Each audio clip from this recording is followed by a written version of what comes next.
What's up, everybody? Welcome back to the Basement Show. It's just me and Ramon here for the day. We got a lot to talk about. We've got a couple of fan letters to get to. Yes. One thing that's really going to blow your mind, and one thing that blew our minds, by now you already know what that is. The whole Batman thing. Oh, yeah. But first, let's run through this week's comics. We're going to go talk about He-Man and the Masters of the Universe, number 5, Origin of Despera. Superior Spider-Man, number, who gives a fuck what it is. It was good, though. Yeah. I don't give a fuck what number it is anymore. It's still Doc Ock. Ninja Turtles Micro Series Karai. Yeah. This was good, man. This was good. I'm going to briefly mention this Dark Shadows Year 1 thing only for an interior ad. I'm not even going to talk about the book itself. Superman Unchained, which at this point I think I'm just buying for Jim Lee. Yeah. Night of the Living Dead Aftermath, issue 10. And I got the crazy gore cover. Look at that. It's this zombie goodness right there. And Ramon's going to talk about a whole bunch of Valiant stuff. Bloodshot and X-O Manowar. I haven't read Valiant since like issue 1. Why not? I don't know. I'm going to use an excuse out of your handbook. I read too many books.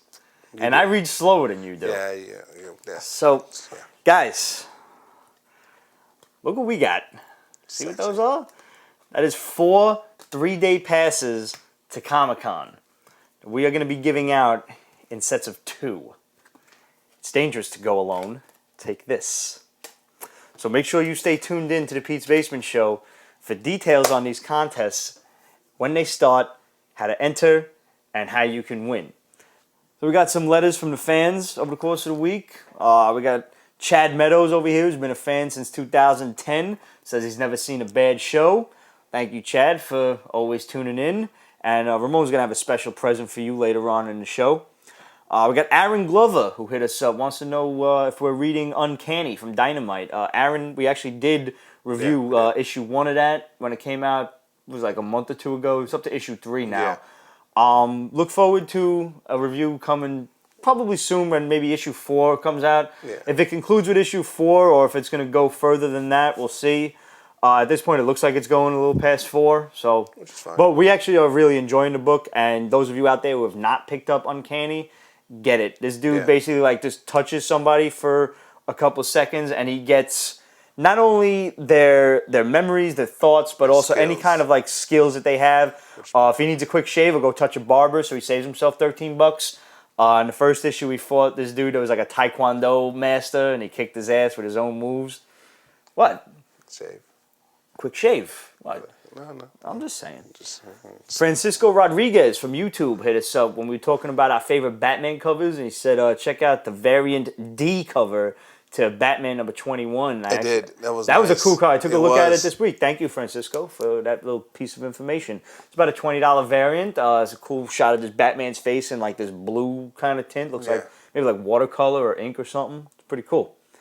Finally, I hope I'm saying his name right, Asa Mason hit us up and wanted to know what we thought of Elizabeth Olsen, who is of the legal age of 24. Hey, I did it. What we thought of the Scarlet Witch. For those of you not familiar with young Miss Elizabeth, she is the youngest and the prettiest of the Olsen sisters. You know, the twins that we all thought were going to be hot and then just kind of stopped midway there. And they were just like, nah, we're not going to go any further. Yeah. So I like Elizabeth. I'm okay with it. I don't hate the idea. She doesn't seem like a Scarlet Witch kind of character. She looks young. Yeah, she looks like she's 15. Which is kind of a problem for me because this may be where they're going with it. You know, like they may be doing a Quicksilver and Scarlet Witch as kind of kids. You know, I hadn't even considered that. I hope not. I no, especially since because they do not now since Fox owns X-Men. Will they mention Magneto? They cannot. They legally cannot. So they're just not going to know who their father is. That's just the way it's going to go. That sucks. It does kind of suck. It would have been cool even to just allude to it a little bit. Yeah. But Asa also wanted to know who we would pick to take on the role of Scarlet Witch. Idea. Would Christina Hendricks be out of the question? So you got to get somebody with some fucking huge tits. I'm sorry. You got to. No. It's the Scarlet Witch. Scarlet Witch isn't that busty. Fuck that. All right, how about Ashley Greene? She's ridiculously hot and she's a redhead. Yes. All right. Yes. Isla Fisher. She's cool. She's hot.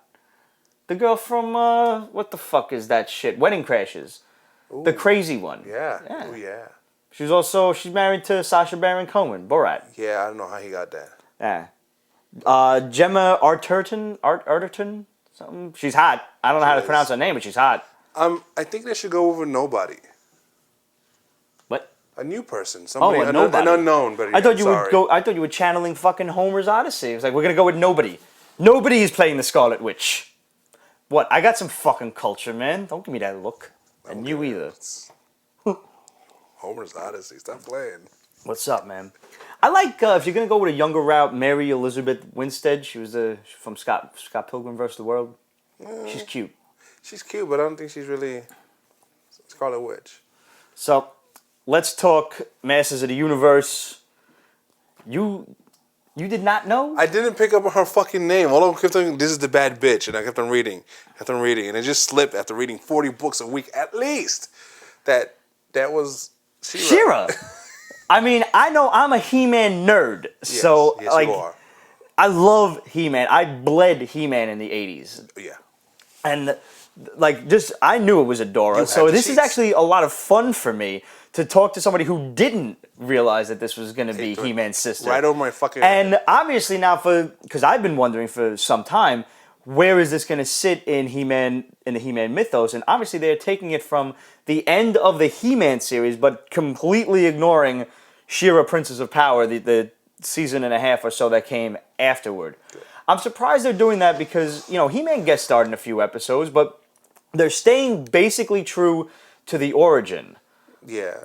And I mean, He-Man's a star, so they're not going to fuck around with another show and just... Like, she was kidnapped by Skeletor. He tried to get both of them, but now they're making it out to be a little bit more, conspiratorial. Like, the sorceress had to let one of them go for the sake of Castle Grayskull and shit. So, like... Power demands a blood sacrifice. So, technically, once this is over, she doesn't have to be a main star... Because she could play the whole, I don't know, I need to discover This will branch off into a series where she fights Hordak? Absolutely. I don't know. He-Man still got Skeletor and probably Orko to deal with. We have not wrapped up that storyline. I know we haven't. We don't know what the fuck happened. I don't see a branching off. Give it time. If this storyline proves popular, they'll do it. They may have her guest star in this for a while. They may have to have another arc where He-Man and She-Ra now team up. They can get a few arcs out of this. Where, let's say, they team up, she has to understand who she is, and then her and He-Man have to go through and fight Hordak. That's a good 12 issues, at least, right there. But we still have to get back to Orko and Skeletor. I love this series. I fucking love it. It is fucking awesome. If you're not reading it, and you've ever been a fan of He-Man, get this shit. Even if you just watch the He-Man shit that came out, if you're young, and you only watch He-Man from 2001 or 2002, whatever it was that came out on Cartoon Network, that was still a great series. It wasn't our series from when we were kids, but it was good in that it went into the origins of the character that was never explored before. And the incredible thing is it's from fucking DC. I mean, great. DC's two best books right now, in my opinion, are He-Man and Aquaman. All right, yeah, absolutely. I'll give you that. Who would have fucking thought? Never. And the He-Man just came out of fucking left fucking field. They're also, speaking of Aquaman, they're late with that whole DC Masters of the Universe crossover. I don't really care, but they are late. Yeah, I'm not looking forward to that. Did you feel that? Weird. Guys, make sure you hit us up. We love hearing from you. Questions at Pete'sBasement.com, Facebook.com/Pete'sBasement. Make sure you follow us on Twitter for up-to-the-minute comic reviews. Make sure you subscribe to our YouTube account. Check out the Pete's Basement Extras account. Subscribe to that shit, too. Go and subscribe to The Haul so you can see what me, Ramon, and the rest of the fellas are reading each week. Almost everything. Yeah. If we missed an issue, drop us a letter. Write us an email. Hit us up on a Facebook comment. Send a carrier pigeon. Send a singing telegram. We have a P.O. box. They can contact us. Anybody that wants their comic reviewed can send some shit to Pete'sBasement.com. 402 Graham Avenue, Box 209, Brooklyn, New York, 11211. I forget we have that. If you do send a singing telegram there, they will be kind enough to call me and tell me that there is a gentleman in a chicken suit waiting to sing to me. Because I imagine he should be in a chicken suit. I'm just saying. It was your birthday, man. That's why we got the Spider-Man candle. Would you like a guy to sing to you in a chicken suit? No. You sure? Yes. I could arrange that. I'm afraid One of them would be happy to arrange that for you. No.